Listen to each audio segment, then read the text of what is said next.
fiction analysis with Emma Ivelli. I'm Emma Ivelli, and this is my possessed computer V.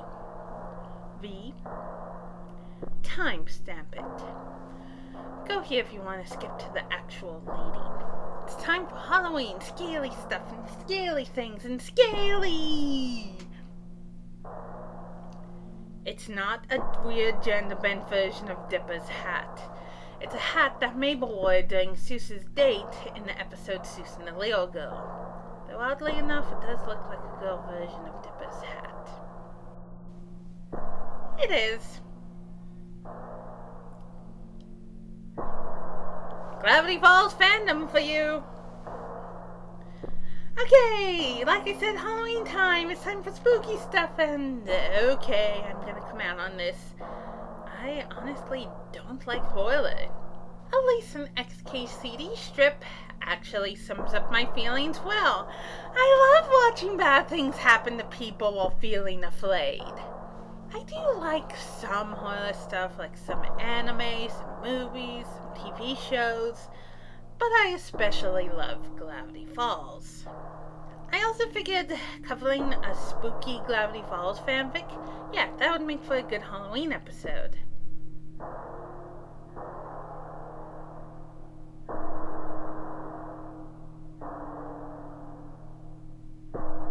The story I have chosen to cover is a one-shot, which means it's leading this time. It's called The Last Confession of Stanley Pines by Machiavelli. It's also horror, but not in the traditional sense. Okay, spoiler alert, this deals with the aftermath of the finale.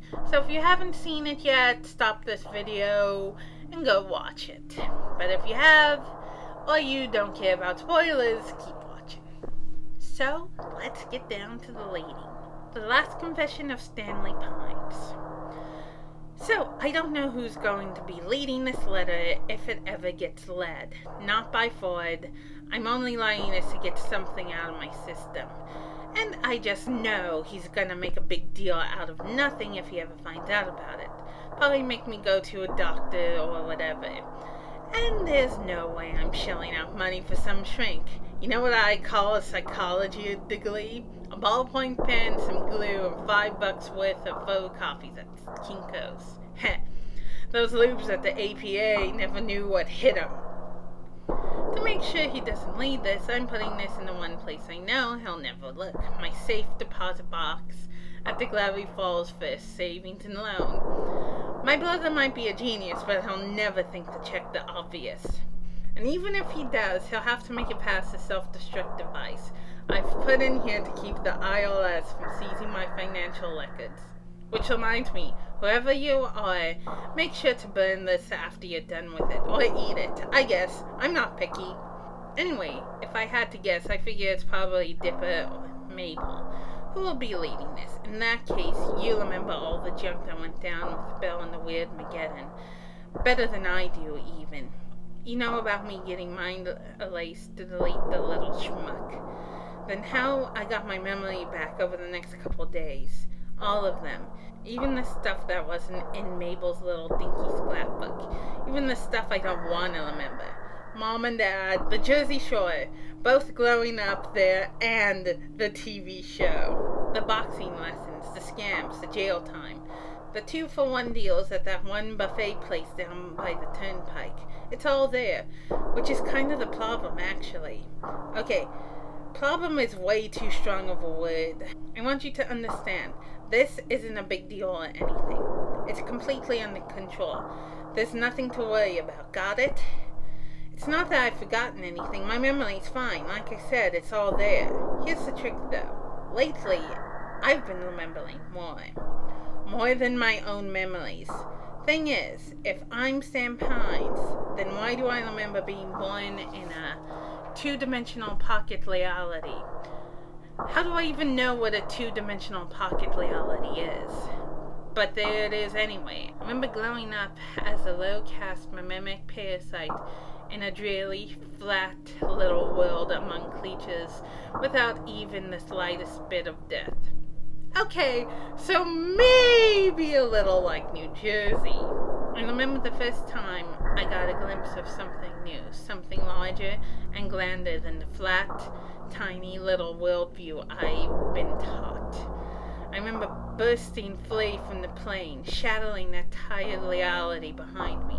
My consciousness is expanding and evolving as I loose through the manifolds. 3 dimensions, 4 dimensions, 6, why not? No limits, baby! I remember the incursion was. I remember struggling and wheeling and dealing with the other gods and kings and abominations for a slice of the reality pie, way back before some dinky little rock called Earth was even a thing. I remember battling with the time giants and the fleets of the fledgling empires on top of the ruins of Coin. I remember getting stabbed in the back by the Landcloths. Not to sound racist or anything, but that is the last time I'm trusting any kind of omnicarnivorous carnoform, and cast into the howling void, at least until I managed to latch on to a little nightmare realm to call my own. Not much to look at, but beggars can't be choosers. Anyway, all I needed was a place to hang my hat. I remember running into Lick Sanchez and his idiot grandson, my first clue as to possibilities of this tiny world.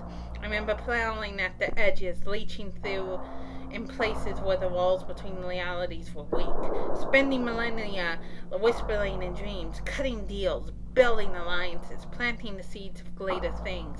I remember getting wished up as a god in this one pack of losers in Egypt, even got them building pyramids in honor of my greatness, at least before that wet blanket thought shut down the whole thing. I remember all the names they gave me, oh so many names. The all-seeing eye, the many-angled one, Norhotep, he who deals in souls, the watcher in the dreams, the clawing chaos. Always did like the sound of the last one. I remember the waiting, the Yog-Sothoth, the waiting, the endless, hideous waiting. Uncounted eons of years in boredom and nothingness, tearing apart my own mind and reassembling from scratch, just to give myself something to do. I even learned how to play Urlik at one point. Can you believe that? So you imagine my excitement when one of my plans in a little podunk town in Oregon finally started coming together. When it looked like I'd finally been able to fulfill my own prophecy and step into a place where I'd once again have real power. Can you imagine the impatience, the frustration, the pure, all-consuming rage when a pack of barely evolved monkeys dared to stand in my way for even the tiniest fraction of a nanosecond? And then the final indignity trapped me in the body of one of them, some glumpy, half-lit retiree with the maybe 10 to 20 years of existence left. Can you imagine? I should be angry. No, I should be enraged. I should be doing everything I can to burn this tiny world to ashes. Not until even a whisper of the world human remains anywhere in creation. There's just one problem. Being stuck as Stanley Pines in his stinky, flabby wreck of a body, with his primitive genetic-based bonds and his stupid endorphins pumping through his stupid, barely functioning monkey brain, with his petty little failures and regret and the irritation and pain and love. It feels good. So, like I said, it's nothing to worry about. I've got it under control. As shabby as it might be, life's pretty good for me right now. I'm retired. I've got my brother back. We're traveling the world together just like we've always wanted, trying to patch things up. I've got a few thousand in the bank, under a different name naturally, to blow in Vegas at some point. And I've got this grandnephew and grandniece I can stand being around. It might not be some fancy eternal extra-dimensional party or whatever, but it will do.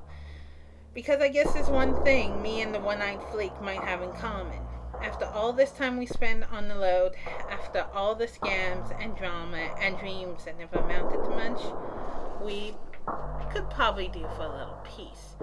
I'm serious about you burning the letter, though. Don't let me down here. In fact, you could probably go ahead and burn the whole bank down. That'll probably be for the best. Love your Glunkle, Stanley Pines. mostly. That was an interesting story.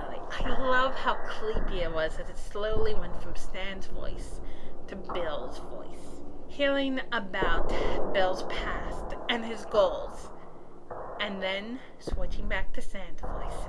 And that was so good. Also, Stan mentioning that the Jersey Shore, as in the TV show, was something he'd prefer to forget.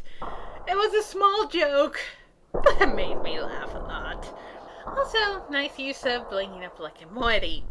After all, that show and Gravity Falls do share the same multiverse. And I am not kidding about that. That is 100% true. This is a very good one-shot. It's very creepy in places, and also has a few really great jokes. So, if you're in a spooky mood, I highly recommend you reading this for yourself. Well, that's it for today's episode. Happy Halloween, and later!